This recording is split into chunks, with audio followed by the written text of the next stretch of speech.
It was a typical Friday evening. I was alone in my office on the top floor of the company building with the computer screen in front of me. My eyes were drifting over numbers that I couldn't make sense of. Normally, a quick check would take only a few seconds, but this time it stretched into minutes, with a growing knot in my stomach. A 5-digit number, 23,950 euros. A trace lost in the shopping history. An unapproved expense, no explanation, no signature. But the transaction had been made. And the person who made it was my husband, Julian, who directly handled the company's financial matters. By that time, everyone had already left for the day. I should have left too, but there was a strange unease inside me. It felt like that number was trying to tell me something, like there was a dark truth behind that figure that I couldn't see. Julian had been in Berlin for his business trip for the 3rd time this week. In previous years, these things were rare, but in the past few months, these trips had become more frequent, and Julian had become less accessible. I picked up my phone, my fingers hovering over the keys to call Julian, but I hesitated. Instead of calling him, I returned to the company system, because something inside me was telling me that this time, something was different. Curiosity had completely taken over my attention. The payment in question had been made to a company called Nexor Solutions. There was no record of it in the company archives. No contract, no previous payment. It was as if this name had been invented overnight. I switched to Julian's email history in the system. There were some perks to being a manager's wife, especially when you had built the company's foundation together. I searched for the word Nexor. Nothing came up in the emails, but when I searched for the misspelling Nexo, I found a receipt in Julian's personal email, and my eyes froze on the words, Anne-Marie Fur Immer, a jewelry purchase worth approximately 24,000 euros. And the Anne-Marie part sent a chill through my entire body. Marie, our new marketing director, young, confident, with a light touch on Julian's shoulder in every meeting, and a perfectly balanced familiarity in her laughter. Something inside me was breaking, but on the outside, I was still the same woman, just a little more tired, a little quieter. My hands were shaking as I printed out that receipt from the computer screen. Not only had I been cheated on by my own husband, but money had been stolen from the company we had built together, from our company. That night, when I got home, I received a message from Julian. I'll be back tomorrow. I miss you. Reading that message felt like rubbing salt into a wound. But at that moment, I made a decision. This wasn't something that could be forgotten with an emotional reaction. This had to be planned. Quietly, carefully, and in a way that it would all come to light when the time was right. I would decide when Julian would return to his true home. But this home wouldn't be made of bricks. It would be built from criminal files. The next morning, Julian was home. As usual, he went down for breakfast, his hair carefully styled, and his gray sweater looked brand new. My eye caught a tiny, almost unnoticeable perfume stain on the cuff of his shirt. A scent I didn't recognize. He had been using the same perfume for years. I have a few client meetings today. I might be home late, he said before taking a bite of his toast. Okay, I replied, even smiling. But all I could think about was how I was sure he would go to Marie's again. As soon as Julian left through the door, I sprang into action. I opened my old laptop, which had been sitting in the corner of the living room. This was the computer he didn't know I used, the one I had kept for backup information over the years. It was now the black box of this story. First, I reviewed the company's bank accounts. Then I moved on to our personal accounts. The traces hadn't been erased. There were payments from a luxury restaurant called La Vigna on the credit card statements. The dates? They matched perfectly with the evenings Julian had called overtime. One night, a special 2-person package had been purchased at Golden Oak Spa. I had been staying at my mom's house that night. This time, it wasn't just anger that surged within me, it was the desire to plan. I started organizing each document into separate folders. I added restaurant receipts under the jewelry receipt, then hotel reservations. Each one was silently but effectively a blow to Julian's loyalty. Meanwhile, I started tracking his movements. Years ago, when we went on business trips together, we had turned on location sharing on our phones for safety. Julian had never turned it off. That was his arrogance. He was so sure I would never check. But I did. At 2:07 p.m., I checked. Location, Stock Park. 15 minutes later, Marie's Instagram story popped up at the same spot. a book and coffee on a sunny bench. It wasn't a coincidence. For the next few days, I chose to stay in the shadows. I watched quietly. I documented every move. Julian had created 2 separate agendas for 2 different women. But what I would catch him with wasn't his heart. It was where he stole from his wallet. One evening, while rummaging through the piles of mail on his office desk, a crumpled envelope caught my eye. Address: a luxury neighborhood in Grunwald. Sender: Munich tax office. Inside was a property tax declaration. Owner: Sonnenblick-Verwaltungsgesellschaft mbH. This company's name had never appeared in any of our official documents. The next morning, I went straight to the Municipal Land Registry office. Trying to look casual, I approached the clerk and handed him the document. "Can I check the records for this company?" Without lifting his head, the clerk pulled out a file. "The authorized person is Julian Bergman. The company was founded 4 months ago." The only thing going through my mind was, he bought a house with our money, but not for us. That night, I sat next to Julian without saying a word. The news was on TV. Meanwhile, in my mind, I was putting all the pieces in place. In the silence, as Julian sipped his whiskey, I was preparing to tear down the house of lies he had built. I wouldn't confront him yet. Because this wasn't a battle. This was a strategy. And I had already started making every move on this chessboard long before he thought I would. When Julian said I might be late from my meeting today, there was no jealousy or anger left inside me anymore. Only a sharp clarity filled my mind. For every lie of his, I now had a document, a trace, a piece of evidence. My plan was starting to take shape, and in this game, silence was my strongest weapon.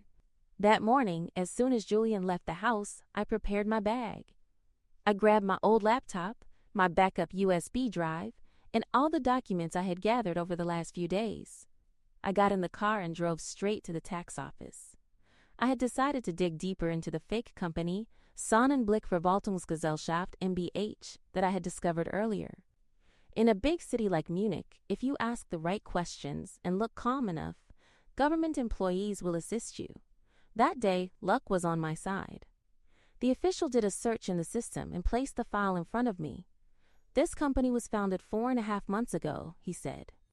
"There is only one owner, Julian Bergman. The same name appears on the deed. The property address is here." When I read the address, my heart momentarily stopped. Grunwald, one of the wealthiest, most exclusive neighborhoods in Munich. A place where the gates are steel, and even the trees in the gardens are specially landscaped. This was a neighborhood beyond anything we could have ever dreamed of. In Julian, he had opened the door of this house to someone else, not his wife. I drove towards Grunwald in the afternoon. The streets were quiet, the houses surrounded by tall fences. It didn't take long to find the address. A sleek, stone-clad villa, expensive landscaping in the garden, white curtains on the glassed-in veranda. I parked the car and began to wait. About 40 minutes later, a woman with black hair and elegance walked out. She had a yoga mat in her hand and large sunglasses on her face. Her car was familiar, a gray Audi. She locked the door with a key. The house was hers. This wasn't a temporary meeting spot. This was someone's life. Julian had bought this house with our company's money and given it to another woman. I followed her. She entered a yoga studio in downtown Munich. Her name was Madison. I had only seen her once before, at a charity dinner with Julian, where we had locked eyes, and she quickly looked away. Back then, I had felt an unease I couldn't define. Now I knew. Madison Barnes. When I searched her name online, chills ran down my spine.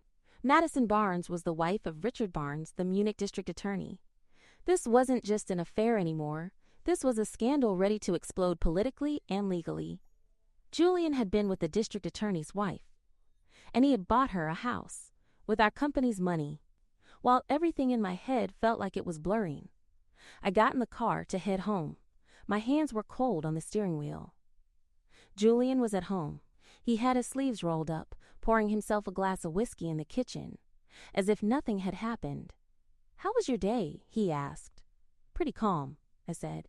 How ironic. That night I sat at the same table with him, lay in the same bed, but we were no longer living in the same world. As I turned my back to him on the bed, my laptop was on my knees. I was going through news about Madison, social media posts, and photos from the charity events. A red ribbon scissor in her hand, the same smile in every photo. But behind that smile, there was another life. And I was determined to unravel every layer of this life. The next morning, I quietly moved to the back porch. I called our office manager, Marta, pretending Julian was out for work. My voice was firm. "I won't be able to make it to the office today. I have a bit of a headache," I told her. Marta was understanding, but I wouldn't be resting. I jumped in the car and went straight back to the house in Grunwald. I parked a little farther away and started waiting. At 10:12 a.m., Madison left the house. She had her sunglasses on, but her hairstyle, her walk, everything was clear. Then at 12:03 p.m., Julian's BMW pulled up in front of the house. He had grocery bags in his hands. He unlocked the door with his own key. A relationship serious enough to live in.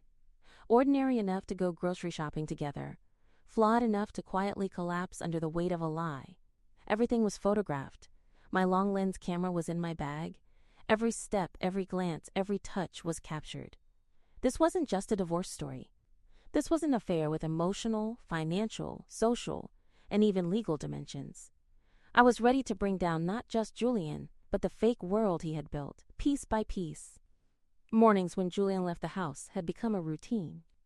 The sound of the door closing as he glanced at his watch, the hum of his car's engine fading away, leaving behind that false sense of normalcy.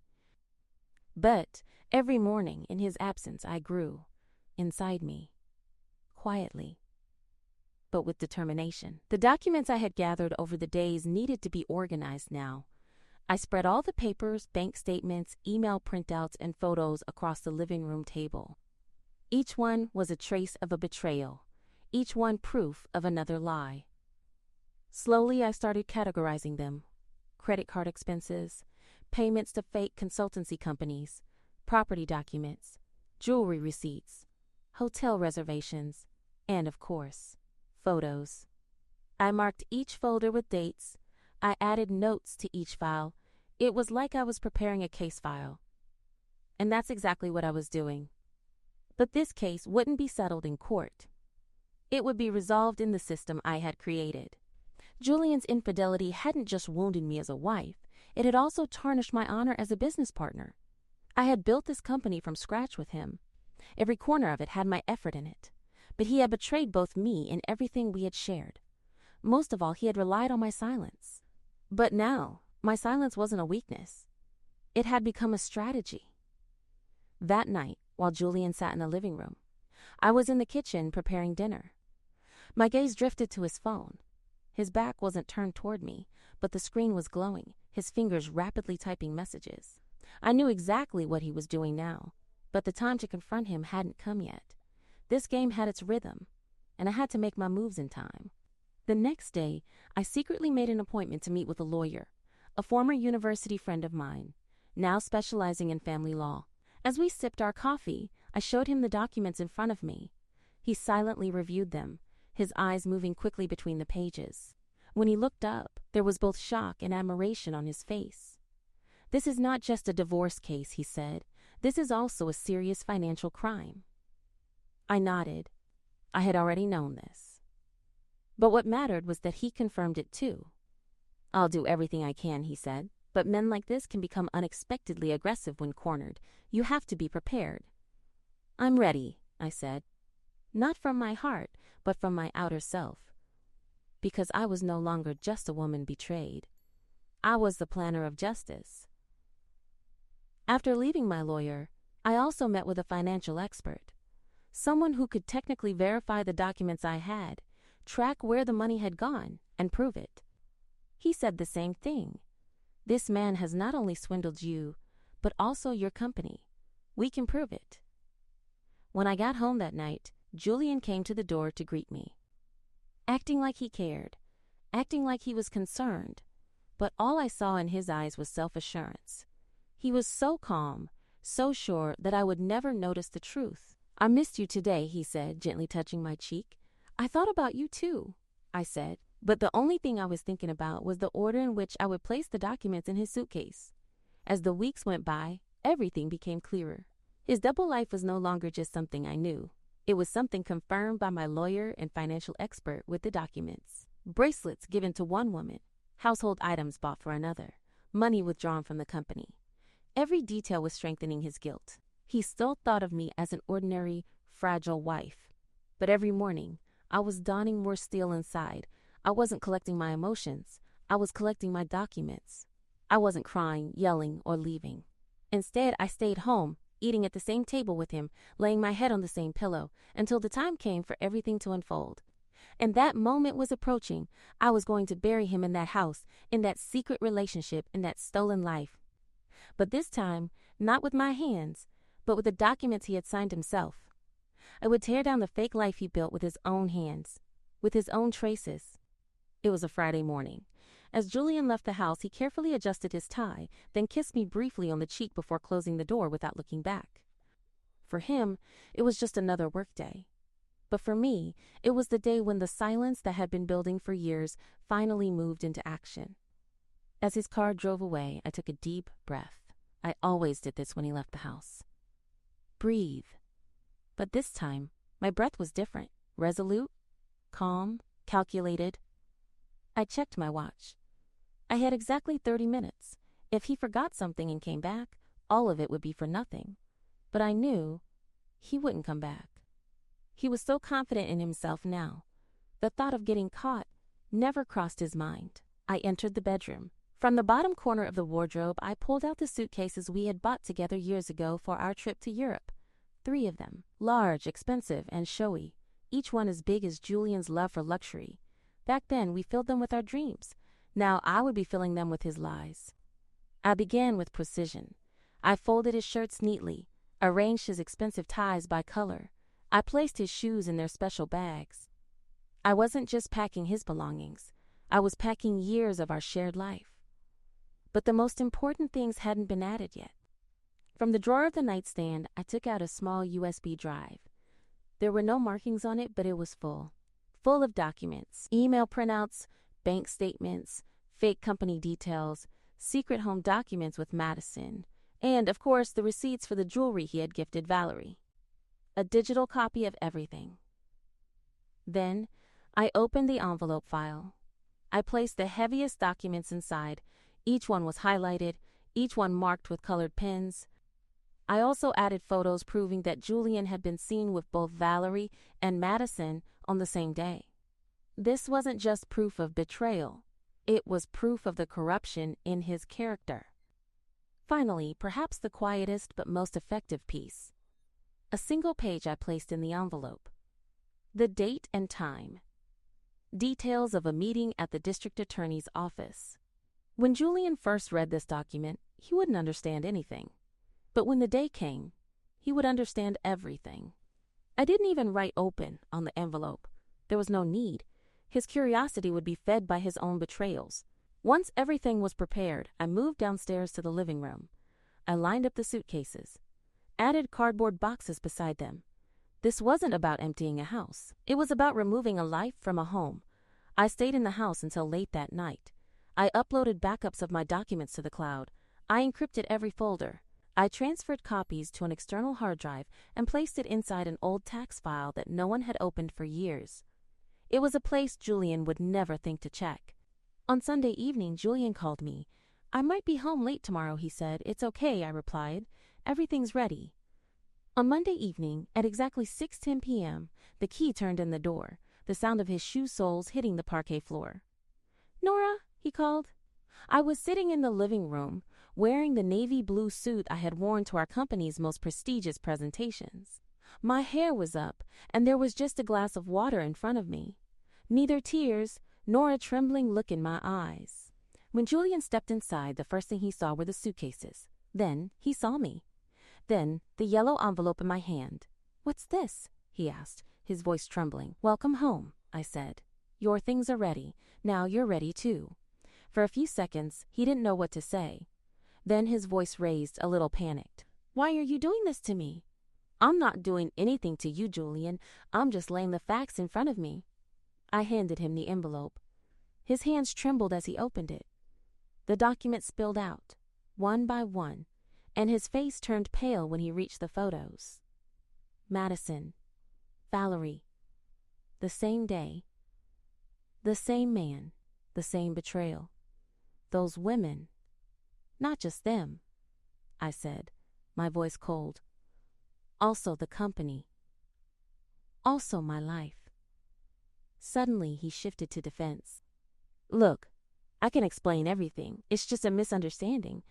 Look at the last page, I said. His eyes moved to the writing. The date and time. What's this? You have a meeting with the district attorney, though he may call you in another way. I've provided him enough information about both your wife and your business.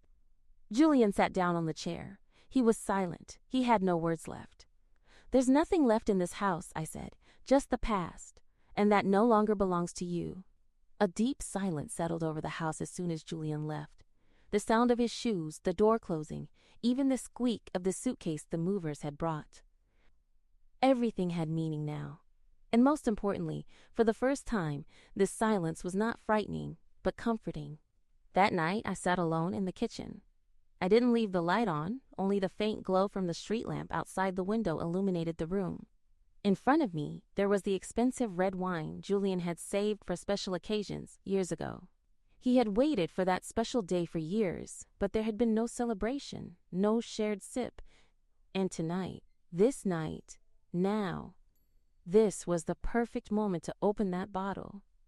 Because now, I was the special day. The next morning, I put on my suit. As I was heading to the office, I felt neither excited nor tense. That morning, I was simply ready. Everyone I met at the entrance first looked at me, then at the determination in my eyes. I paused for a moment before entering the elevator. I was going up to where it all began, to where everything had changed. In the conference room, the company's entire board of directors was waiting. Their eyes asked why Julian wasn't there. Without needing to answer, I opened the documents. Before I spoke, I laid out all the evidence, documents, charts, explanations, and account statements. Every detail was in place. For every doubt, there was a counterpoint. For every question, there was an answer. My presentation lasted about 2 hours. Not a single word was wasted, and there was not a single objection. In that moment, I realized they had thought I had been living in Julian's shadow for all these years. In truth, I had quietly built the inside of that shadow. At the end of the meeting, the company's most senior member, the elderly but still sharp-eyed Martin, stood up. I've seen a lot in this company, he said. But this kind of preparation, this kind of leadership, Nora, we want to see you as CEO, not temporarily, but permanently. Something stirred inside me. It wasn't pride. It was the quiet surrender of a place I had earned. I lowered my head. Thank you. I will work to be worthy of your trust. When I left the office, my phone rang. The number was unfamiliar.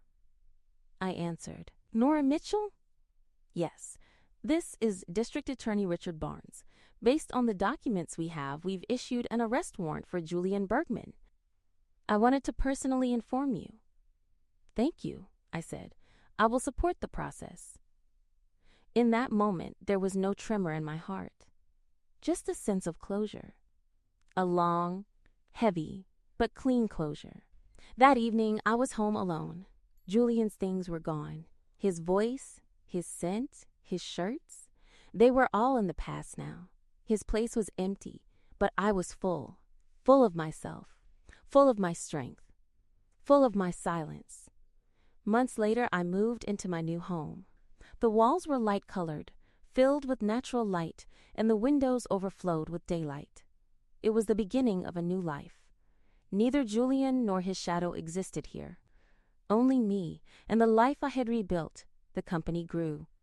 Old clients remained, new ones were added. My name was no longer mentioned alongside Julian's, and it now commanded respect on its own. In people's eyes, there was no pity, only admiration. And me? I was no longer just a woman who survived betrayal. I was a woman reborn from the ashes of betrayal, writing her own fate with her plan, patience, and silent strength. One day, while standing by my office window, I looked at myself. I remembered the woman I had cried as on that first night. I looked her in the eyes. She was still inside me, but she no longer feared. She had grown stronger. And now she stood not beside someone else, but beside herself. If this story inspired you, touched your heart, or reminded you of a similar strength deep inside, don't forget to subscribe to our channel and like the video. In every new story, we continue to explore resilience, justice, and the power of starting over together. Your comments mean a lot to us. Share your experiences, feelings, and thoughts with us, because every word can bring hope to another heart. Turn on notifications to be the first to take your place in the next powerful story. This isn't just a story, it's a transformation, and you're a part of this journey.